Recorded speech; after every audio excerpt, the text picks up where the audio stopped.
Great. Let's get started.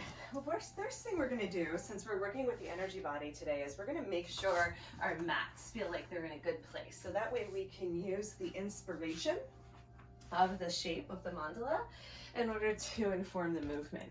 So that looks good, because we're going to talk about the meridians, the chakras, the toroidal force field, the microcosmic orbit, the MerKaBa, all these really cool ways of using the swing to understand the space around us.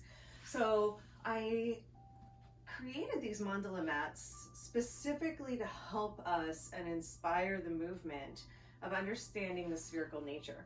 So the first thing we're going to do is just stand in the center of the mat, and this is our plumb line, or our pillar where there's a circle, and we're going to bring our arms up and over. And this vertical axis informs all of our movements. It's so cool, and it is about 6 inches in diameter, approximately the same distance there, the same size as the logo. And this is how the energy runs through the spine and grounds us down into the earth. And just, if you can, in every single pose, imagine this pillar. It'll completely change your entire practice. That would be enough information. It's so powerful. And from the 6-inch wide column of light, we can also imagine the string. I call it the silver cord. So do some other spiritual teachers. But imagine at the very crown of the head, go ahead and put your hand here at the very top of the head and pull up like you have a kite attached. And so a lot of times when I've given that cue, okay, look up, or bring your gaze forward, that is so that string can pull you up. Can you imagine if you're looking down, that string is not pulling you up, right? So just play with that, whether you're on the computer or driving or sitting and having a conversation. Where is your pillar? Especially the same with our tailbone, and that same plumb line, or we'll call it a grounding rod, is shooting deep into the earth. And that's what holds us like a tree.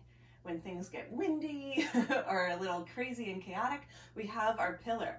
And so a lot of times when I'm working with people and they've been working with me for a while, I'll say, okay, where's your pillar right now? Because I'm looking at them and they're like, oh, and you can tell that's how they're feeling, right? So how we feel is connected to the strength of our pillar.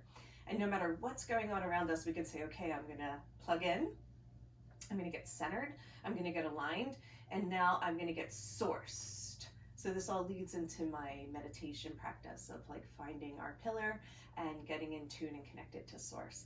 So even here, without even doing anything, if we can just feel and imagine our pillar in every single pose, it will be life-changing, okay? So from here, we're gonna inhale, let's trace the shape of our body field. So inhale, arms up, fingertips hit the edges of our body field or BioField, and then we're going to hug. Once we hug, we're going to get the swing nice and low behind our back, so it's hitting the lower ribs, and we're going to keep our feet in the center of the mat, and we're just going to gently rock from side to side, supporting our head with chillax and arms.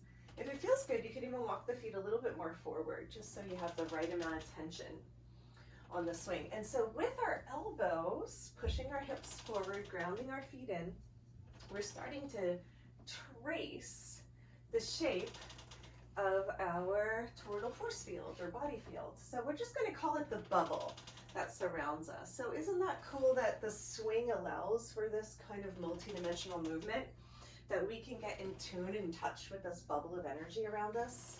It's about 3 feet in radius from the center of the heart to the fingertips on average. If you're longer, then you'll have a bigger body field. And you just can kind of play with leaning back and going from side to side with feet just together. let you know, I can't stay in place. Well, we have to get that grounding rod going, right? Yeah, so I have my super grip feet because I'm so used to grounding, but you can just wet the mats and they'll be a little bit more grippy. So they're made so they can slide like that, and then they're made so you can actually grip. Isn't that amazing? Yeah, so that way you have both, right? There we go. So I tend to have there's suction cups. We're going to do a little digression, but there's suction cups, sub-chakras, because we will talk about the chakras. There's suction cups at the palms of the hands and the bottoms of the feet, like the arches of the feet. And one of the ways that you can figure out how to ground is start to work with those suction cups, like the frogs that can crawl on the walls and everything. You're like, how on earth are they doing that? Well, they are a little moist too, so that helps. So if you get really dry, then your suction cups won't work as well, and that's why we can moisten the mats. But we can actually start to work with that kind of like, and get our suction cups going. So even with the mat a little bit more grippy now, see if you can play with your feet, creating those little suction cups. I'm thinking about it. Yeah, so that requires spreading your toes a little bit more, and then pulling up through those inner lines. And that's great because that'll actually connect to the meridians and working with the meridians and the spirals. But yes, good questions. What happens if your feet are slipping and sliding and you don't have enough grounding and grip there to do the swaying from side to side? And it's also okay to be at the front of the mat, or even off the front of the mat if that feels good. You have a little bit more swag if you press back, if you're a little further back. And then we're going to walk the feet wide, so we're closer to 9 and 3. And we're going to do the same thing with a bent knee. So this is our weeping willow, right? Toes to the edges. And just pause and pulse here. Again, we're going to play a lot with the same poses we're familiar with, but bringing in these teachings, we're going to really focus on the edges of our field and doing these spirals and spins from side to side. So we're really getting into the spherical nature of the movements. This is what makes this swing practice so special, is we actually have more of the multidimensional movement, spirals and spins that opens up the energetics of the body. Every cell in your body is a sphere and has a charge, which is connected to the electron spin. And when we start to spin the field, we actually increase and energize the body in a really cool way. So for those that have fatigue or any sort of autoimmune or chronic illness, this will help re-energize the systems, rebalance the chakras, turn on the endocrine system, and help the energy managers of the body turn on and work better. All by just simply doing these very gentle, playful movements of swaying from side to side and getting in tune with the information and the knowledge of how the body and systems work. Okay, we're going to come back to center. We're going to heel toe our feet towards the center of the mat, and we're going to play with angel wings now. And we're going to do the same thing where we bring our arms nice and wide. We're going to bend our knees, press forward, and then exhale, swim back in, arms overhead if you can, and then out wide, press forward, and then swim back in. Beautiful. One more time, press forward. And then from here, bring your feet about hip distance, and then just bank a little from side to side. Yeah, you can go a little, yeah, you can go behind too. Yeah, there you go. And then you can bring your arms wide. Good, perfect. Yeah, and from here, we're gonna bend the elbows and move into working with these semicircles. So before we were tracing the shape of the mat with our upper body towards the back, and now we're tracing the shape of the mat with our eyes and our gaze and our upper body at the front of the mat. So we're working with these half circles in a way. Sometimes we'll call them semicircles. But what we want to start to do, remember the pillar, right, Petra? So from the crown of the head to the tailbone, always like shoot the silver cord out the top of the head and pull the grounding rod out the tailbone so that we have our pillar even if we're tilted, right? So that line is always strong. And then go ahead and do a few peppermint patties where we press, press, press forward. And then lean back and just rock in the space. Inhale, press. Good. And exhale, rock back. And press. And rock back. So this is how we can get in tune and in touch with this bubble that's around the body. It's just play with the front and back of the mat, the full space, as well as the side to side. And these very simple movements. Okay, let's go ahead and lift, pull ourselves back up, and reach up. See if you can grab for the handholds. We're going to come into a full body hang and play with our legs tracing the shape of the mat. So we're here in a sumo, closer to 10 and 2, and we're going to let our hips spin and spiral along the central axis. So again, we're finding our pillar, particularly paying attention to where does our gaze naturally go, because that pulling up through the crown of the head is one of the things that I've noticed is kind of chronic in our society. We look down so much that even when we don't have to, that will be the default position. So we want to almost look up slightly, because if we look up, we're activating the pineal. We're kind of looking up towards our third eye between our eyebrows. And that is something that's so different. We don't look up enough, right? So it's so important to look up. They're like finding this out in all kinds of movies now. Yeah, and just how that feels. What happens when we slightly look up and we start to activate the pineal, the third eye? And at the same time, we're letting our legs do these spins and spirals in space, and we're wringing out the spine in our full body hang. And then I just wanted to show you helicopter spins, since we are playing with our bubble and our sphere right now. So from 9 and 3, I'm going to move both feet over so they're at 9 o'clock. Then I'm going to bring my back foot all the way to the 9-3 axis. Yes. So now I'm in a twist. And to spin to the other side, I just pick up my feet, trace the shape of the mat, and come on around. Yeah. Good. Let's do that a couple more times. Picking up the feet, trace. Oops. One more time. There you go. Yeah. Practice that at home. Yeah, I know, right? It feels really good to let the legs actually just float in the space.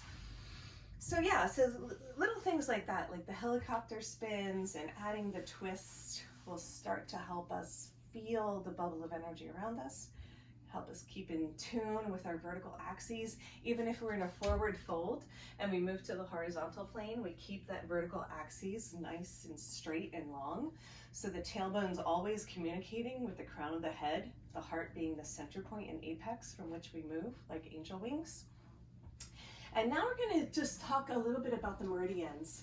We'll come back to the MerKaBa and Toroidal force field a couple times, but I'm going to make sure we cover the meridians and talk about the chakras all at the same time. Get everything into. This will be a much more fleshed out, extensive program in the Sacred Geometrics. That is more of the full quantum experience, is to go deeper into the sacred geometrics of the body. I talk about that a little bit, tapping into each one of these systems in the virtual quantum training that I have launched. So now when we're in a basic sumo squat, 10 and 2 with our feet, we'll feel our tailbone dropping straight down, so that pillar is still present. We push our forearms in. I always like making like a diamond with the arms, diamond with the hands, and this helps us to really feel the connection, because that will help us connect to that plumb line, that pillar. And from this position, this is one of the first positions where we start to open up the chakras. Seems like such a simple, easy position, but honestly, even if you just do sumo squat every day, it's pretty life-changing. First thing we're doing is we're tractioning the spine out of the pelvis, and we're creating this dynamic tension, which is helping to plug the body in. We have gravity pulling us down, and we're engaging and lifting up, which is allowing us to plug into the sun or plug into the heavens. So that is helping to lengthen and turn on the toroidal force field. From there, it's kind of like a fountaining of energy around the size of our mat and pulling the energy back up again.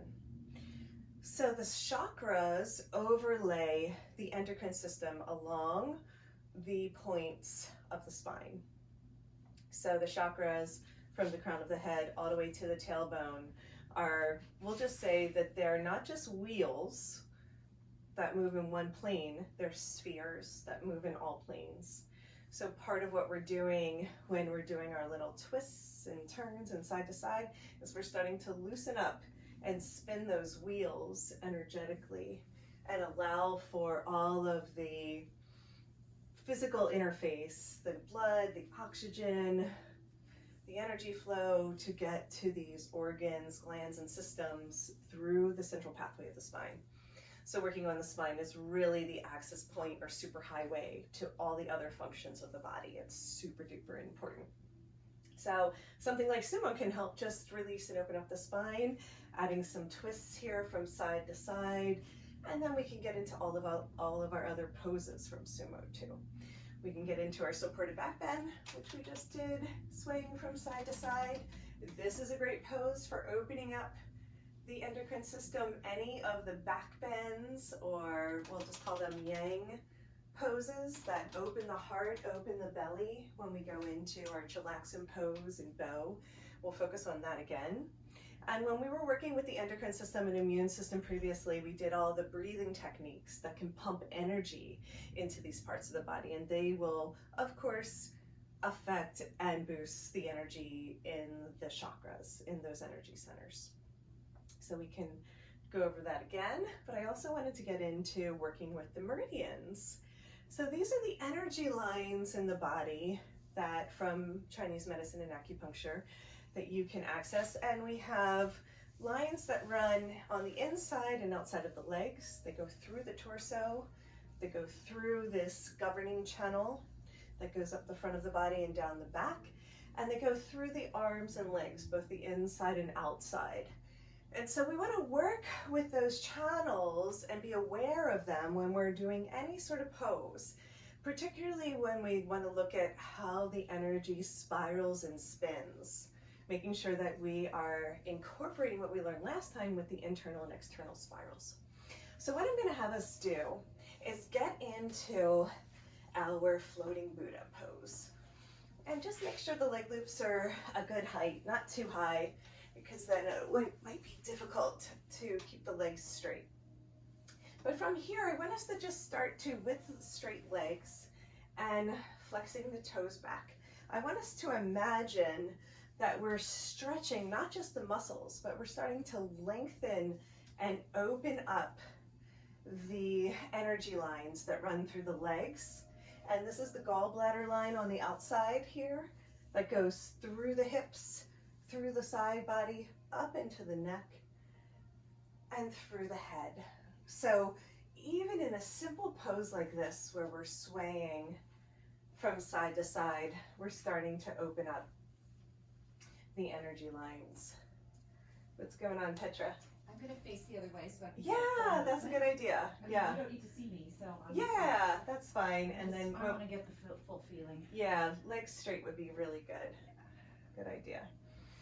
Cool. Yes, look at the trees. It's so pretty. Yeah, that's a great alternative. Is just turn around whenever you need more space.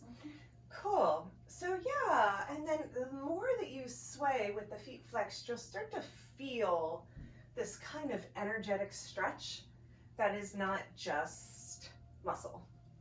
So just take some time, hips heavy, heart open, head relaxed into the hands, and start to feel how the energy lines will, they'll become more energized, they will become more alive.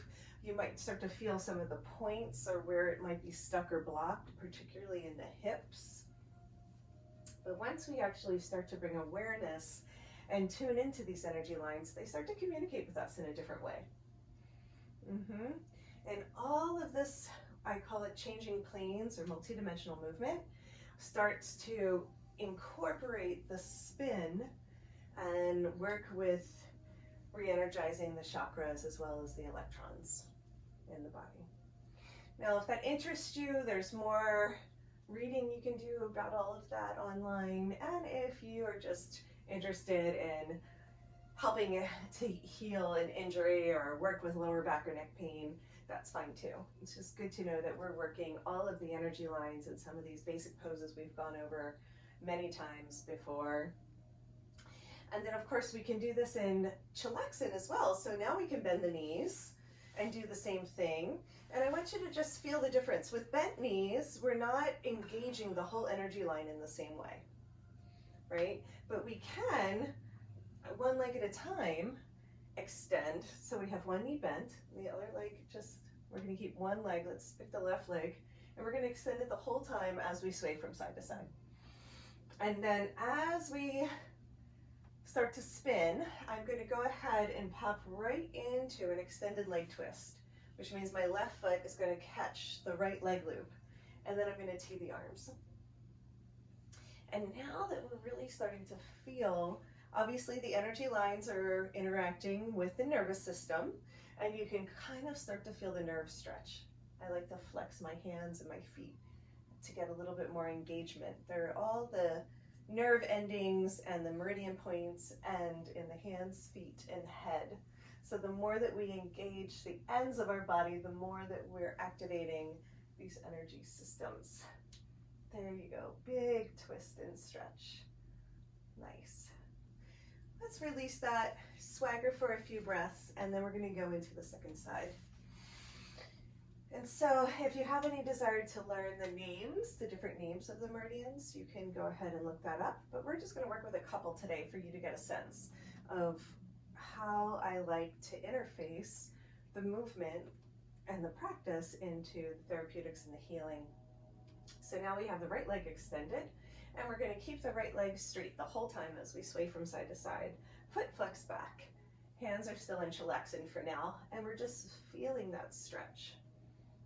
So we can do one leg at a time, or we can do both legs. And then we're gonna let it hook into an extended leg twist. Right foot is gonna hook left leg loop, and then I'm gonna reach and grab for the foot and extend my arms in a T. So reach with the, oh yeah, you got it, good. Nice big T and then twist. And as you're twisting here, I want you to reach out through your fingertips and really feel yourself extending in all directions, including pulling out through the crown of the head and pushing down through the tailbone. Extended leg twist. And with this awareness and this intentionality, it's a much deeper pose.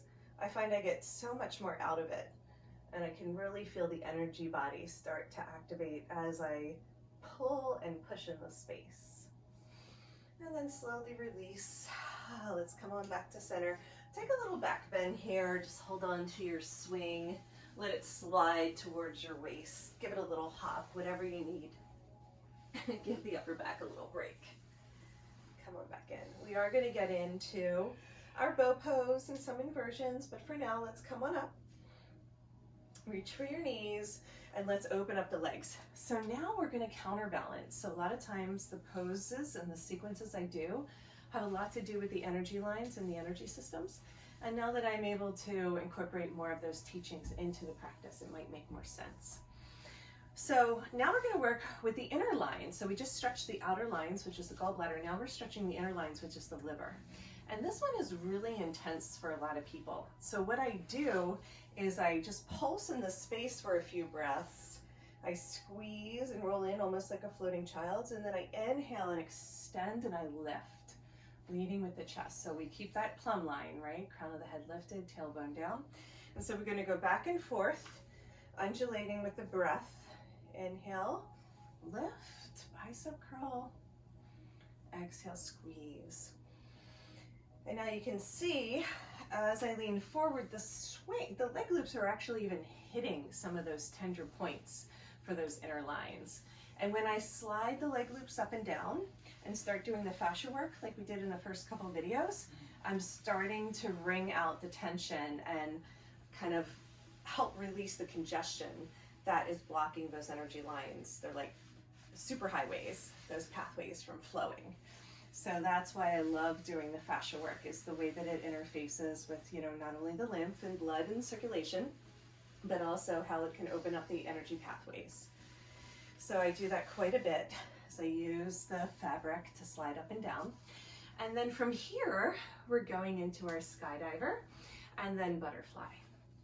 Okay, so once we're in butterfly, we're gonna switch back over to thinking about the chakras, but we're also gonna feel that central pathway, the governing channel. And so it's called the Sushumna channel as well. Within the yogic traditions, there's a lot of crossover. They're called like the Sen lines in Thai. So we could look at the different, especially Eastern philosophies, and they all have a relationship to the energy body and energy systems. So even here, if you stay long enough, you'll start to feel the heat build in the front of the body. So whenever we do core activations, whenever we do big back bends, it starts to heat or energize the body because they're working with the endocrine and those energy managers. Go ahead and pulse back, just let your hips sink back, hold on with your arms, and come back. Chillax and relax for a breath. Could you start to feel the heat building there? Yeah, especially if we bring more attention and awareness to it, we're kind of shining a light on it, the practice becomes even stronger. So we're gonna do that a few rounds. We're gonna do both our butterfly and our bow poses. Now we could incorporate our breath of fire to make it even stronger, or just deep rhythmic breathing and pump the energy slowly through the systems, just in the chakras. Either one is fine. You can do that as an experiment or within your own practices using the breath, even the straw breathing. I have a 8-part infinity breathing exercises that I'll link in this description for my YouTube videos for meditation that I do, which works with the toroidal force field and the spheres. And the breath is very important. That is our pump. So we're going to inhale, reach up onto the leg loops as high as we can, bicep curl, opening up the liver lines, opening up the inner lines. They're the yin lines. And then exhale, bend the elbows, come right into butterfly, toes touch. Knees open wide. And so not only are we spreading the hips and spreading the chest, but we can feel that we're opening up this central pathway, this central channel. And I do like to flutter here a little bit. So I'll shift my feet one higher than the other. And start to focus on the breath. Feel the crown of the head and the tailbone and make sure they're still communicating, so I never just hang the head off the front of my body. I'm pulling up and out, and I'm pushing down and out at the other end, even if I'm not in a vertical position. So keeping the pillar in these horizontal planes can be a little bit more challenging because gravity is always reminding us, but it's still possible. Keep that dynamic tension. And when you're ready, we'll start to shift back. Drop the hips, lift the chest, holding on, and neutralize the spine by swaying from side to side. Let's go through swagger one more time. And we're going to take lots of time to feel what's going on here in between poses. So even when we're doing our swagger pose, start to feel how your feet are tracing the outer edge of the mat, as well as your upper body and your elbows, and you're literally spinning in this sphere, in this bubble that's surrounding your body. And you can still feel, even here, we've done Shavasana a gazillion times, right? There is this vertical pillar that is dropping your hips straight down no matter what. So gravity is keeping you in alignment along this plumb line or pillar as you're spinning around it from side to side. Can you feel that a little bit more today, Petra, since we've talked about it? Isn't that cool? So no matter what we're doing with our arms or our legs, we're always on that plumb line. We're always right at the center axes, and we're tracing the shape of our bubble. It's so cool to actually start to feel it, almost like a gel, like you're swimming in water, right? And you can start to feel the energy around you. Really cool. Okay. Yeah, let's go ahead and come up for a second. Reach for your knees, slide up. Let's give the upper body a break. Slide up the leg loops. Remember the energy lines, so we do all the transitions nice and slow because they are in themselves a pose. Really get those, and this might be tender. The liver lines tend to be a little bit more sensitive. So the more that we can just gently and slowly, kind of like polishing a rock, smooth out the rough edges, that'll feel really good. Okay, so let's bring our hands to prayer in front of the heart and shoot them forward through center. and come wide. There you go. So now we're back in our skydiver, but our hips are supported. And now we still have the hub that we're working with where the leg loops are touching, but our upper body can just gently rock from side to side. Yeah, there you go. And just start to feel from your fingertips out through the crown of the head and down to your toes, the space around you. Yeah, just working with your bubble. Very good. And that's all we really need to do is start to feel it. Feel it with our fingertips. Really let our gaze rock from side to side. We don't have to do big fancy poses to get in tune with the toroidal force field. And when that field spins along the central axes, that's also referred to as a MerKaBa. And that's something you can look up and look into is the MerKaBa.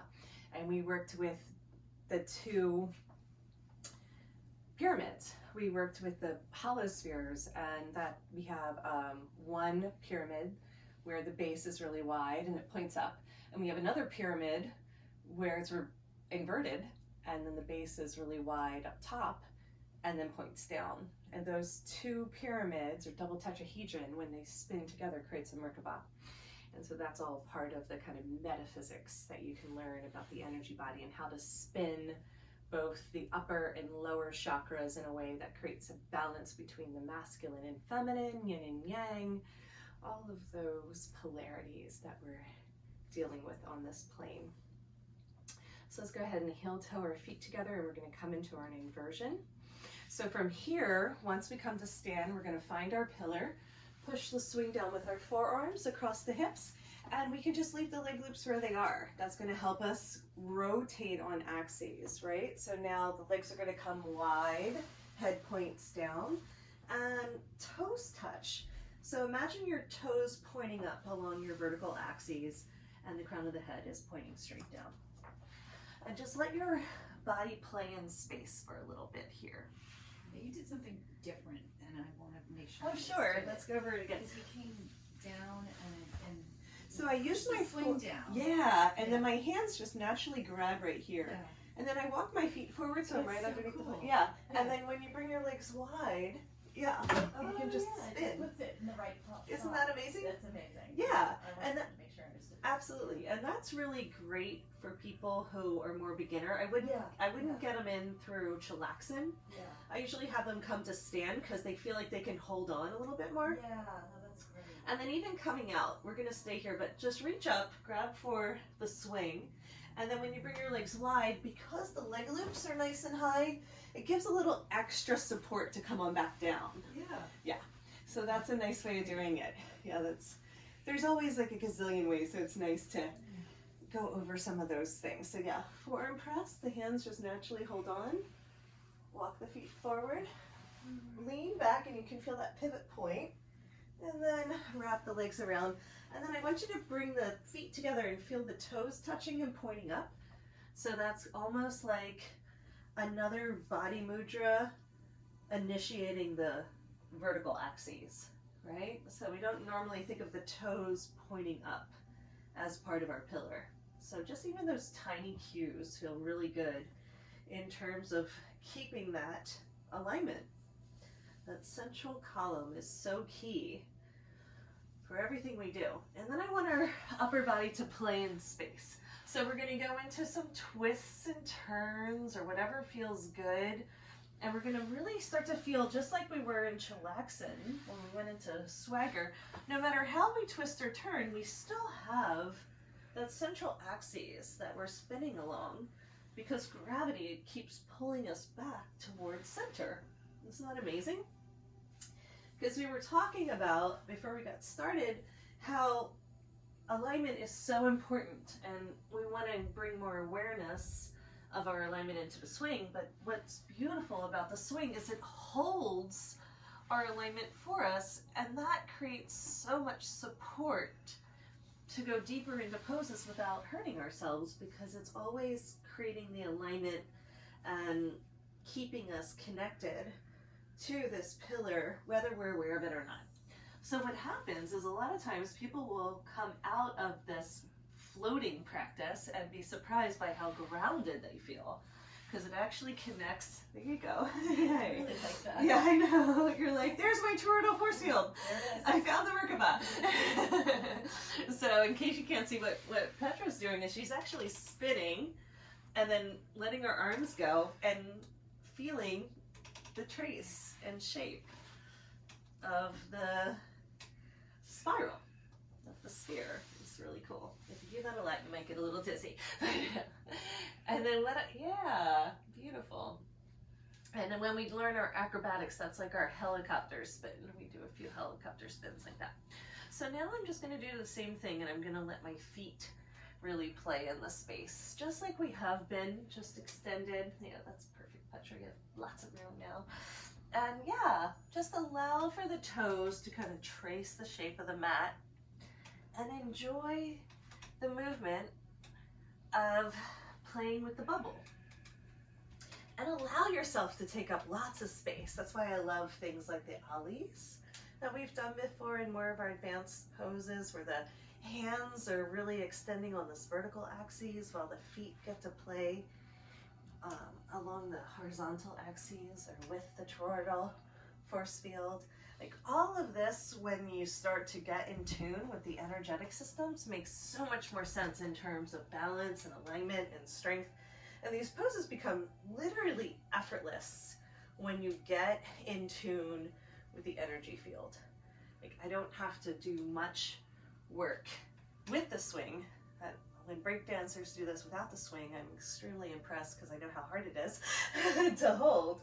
But with the swing, we have so much more freedom because we're using this abundant force that's in our atmosphere called gravity. And we're just letting our bodies hang. So the same thing when we come into, if you have the room, we're going to try it, but we're going to come into our roundhouse flip. And we can have knees bent or legs straight, but we're going to pull forward and we're going to use our momentum to reach up and grab the swing and come to sit. Yeah, might want to do it. Maybe bent knees. But try that at home if you have plenty of room. But yeah, so that spin and that flip we just did is literally effortless. I'm going to show you guys one more time. You can try it if you want with bent knees. But yeah, when I'm here, I'll even try it with bent knees too. So when I'm here and I'm just using my momentum, when I come forward, I just come to sit. And when we start to do those flips, the acrobatics is more of the advanced practice, but when we start to do those flips, understanding the energy system, they're literally effortless. And instead of taking energy or fatiguing us, they actually give us energy. In the teacher trainings, I always say I turn into a hummingbird the second day, because the more that I do the flips and the tricks, the more energized I get. And they're so exhilarating for me. So the roundhouse flip, it feels like I'm tapping into free energy. Because, you know, typically you would imagine doing a flip would require a lot of effort. And this is literally just momentum, right? So that's really fun. Okay, so we worked with the energy lines in the legs. Let's go ahead and go back into some lunges and work the energy lines with our upper body so we can just feel that. So we're just going to do some really basic poses, but with a lot more intentionality. So hands on the knees, reach up as high as you can. Let's bend the left knee and straighten the right leg if you can. Now we don't need to worry about the legs too much. So if it felt like a better choice to come into a lunge with your right foot on the ground, that's an option. But either way, floating or grounded, we're going to play with the arms. And what we want to do is we want to extend the arms straight. Yeah. Out of the joint. So shoulders in alignment with the fingertips. So a little bit higher. Yes. And when we push away and turn our chest, we're going to start to feel a stretch down the arm. So remember the crown of the head, right? Yes. Pulling up and out as we drop the hips down. Can you feel that? It's more of an energetic stretch. We can call it a nerve stretch, but we're actually opening up the energy lines on the inner arm, the inner part of the bicep into the forearm. And then we're going to switch. So we're going to bend the back elbow and we're going to straighten the front. So if we push straight out of the joint, shoulder alignment a little bit higher. Bring your hand higher. Yeah, shoulder in alignment with the fingertips. And then we start to turn and look back behind us. Then we can start to feel that stretch as well. So not only are we getting kind of strength and learning how to stack the joints, but we're starting to strengthen and energize the meridians and the pathways. Let's do that one more time on this side. Straighten the right arm, and when you twist and turn in the space, beautiful. That's it. You can really feel that stretch. That's a very strong stretch for me, so especially if I flex my fingers back. Feels really good. And we really want to get into lengthening these energy lines and pathways and their connection to the different parts of the body. So pushing away, and then I can look towards, or I can look back behind me, and that changes the pose. And then, as you guys know who've done my trainings, we can come into 2 arms straight, which is called Hummingbird, because usually the arms will go flap, flap, flap. But this is strengthening and stretching both arms and lengthening the pathways, which is very hard. It looks easy, it's hard. But you can do the same thing by doing just the arms straight. You don't have to push away, just flex the hands back, crown of the head up. Hands back. Yeah, that's how you get the nerve path. Or you can try just pushing one side of the leg loops away. Yeah, so you can go, you know, basic, intermediate, advanced. And it's intense on the legs too, because it's going to pull the legs apart, like making a wish. Okay, come on down for a second. Let's start with the right knee bent. So we're going to keep the left leg loop high. And we're just going to start with straightening. Let's just do one arm at a time. Let's start with straightening the right arm and twist and look away. So what happens here is I'm actually pulling, kind of like a bow and arrow. I'm pulling my knee away and getting a great stretch. If you want, you can extend both arms, and we can create that T, looking back and then looking forward and noticing the difference. Just a few more moments here, and we're going to get into a nice long Shavasana. Just so you know, like, how long is this happening for? And then let's, good. I don't mind this. Yeah, this one's one of my favorites. And it's great because it's very grounding, and it can be a more of a beginner pose. But to push the back arm away, I do like to go into the floating lunge. That helps to get a little bit, hand a little higher, right out of the shoulder. That's it. So we want to stack the bones. It's really important for the energy lines that we have a straight pathway here. And then as we twist and look to the side, over our front knee,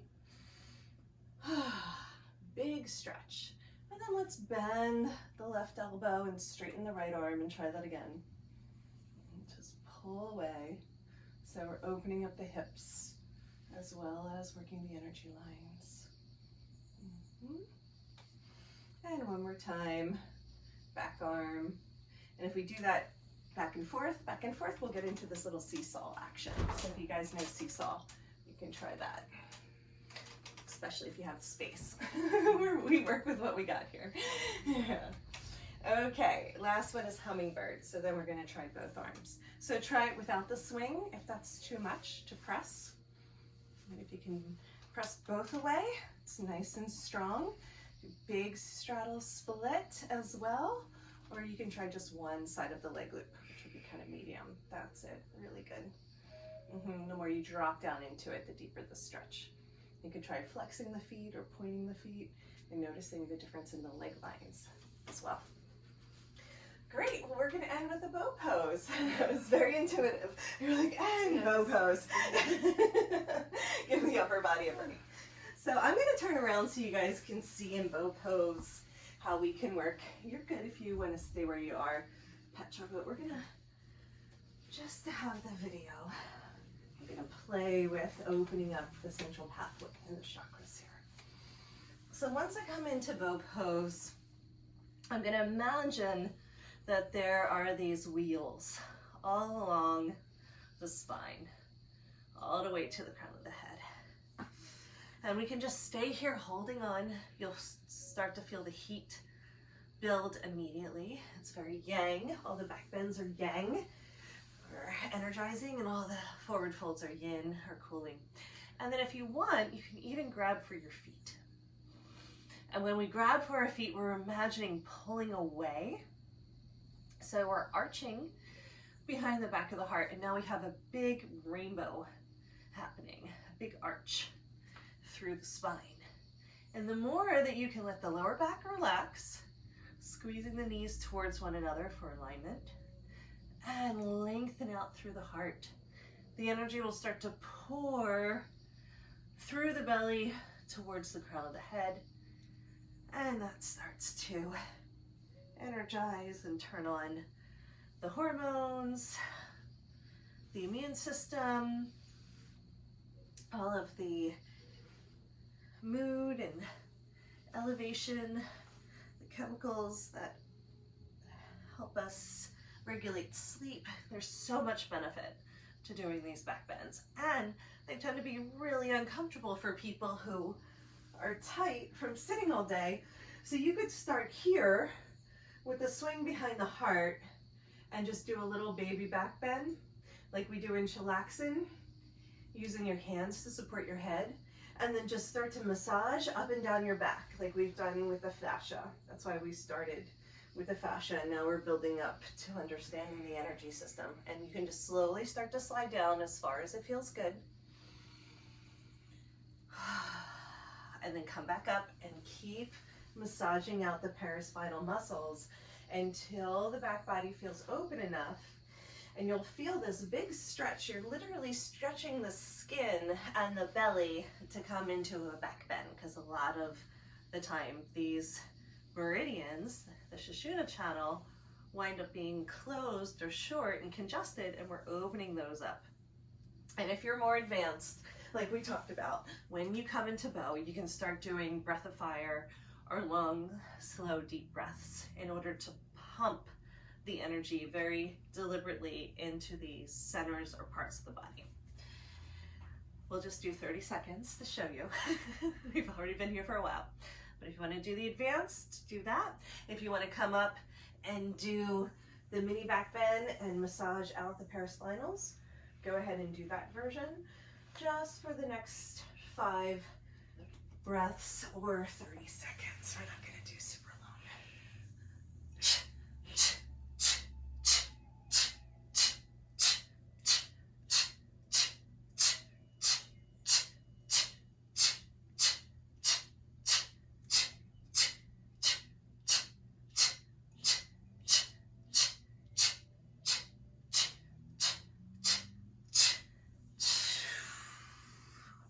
It's almost like you're sneezing or you're pumping the belly when you do it out the mouth. You can do it through the nose if you're comfortable doing breath of fire as well, and notice the difference. Okay, let's just stay here for a couple breaths, coming back up into chillaxin and sway it out from side to side. Do freeze frame or stretch at the edges, twists and turns, whatever feels good for today. Finish up as your body needs. We always want to take some time to acclimate, because you'll get a big rush of energy. Some people might feel lightheaded after do that, but I think it feels amazing. It's like a free high. It's like a big head rush. But we're getting more blood and oxygen to our brain. It's so good for our skin and our collagen and elasticity to go upside down a lot. There's so many benefits to hanging upside down, even if it's just a bow pose. So we made it. Unless there's any questions, how you feeling about all that? I feel good. I feel actually strangely really sleepy, and I don't know why. So like maybe all the oxygen or something. Yeah. Something I feel like, oh, like I just want to take a nap now. Well, we're going into Shavasana, Yeah, so that's perfect.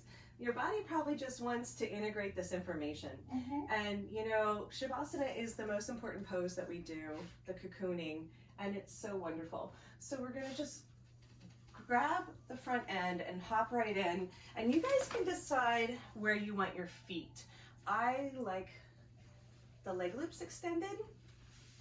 This is a great way to expand.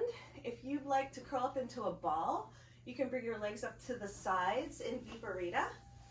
Just make sure your head's in there, right? and then extend both legs towards the sky, arms overhead.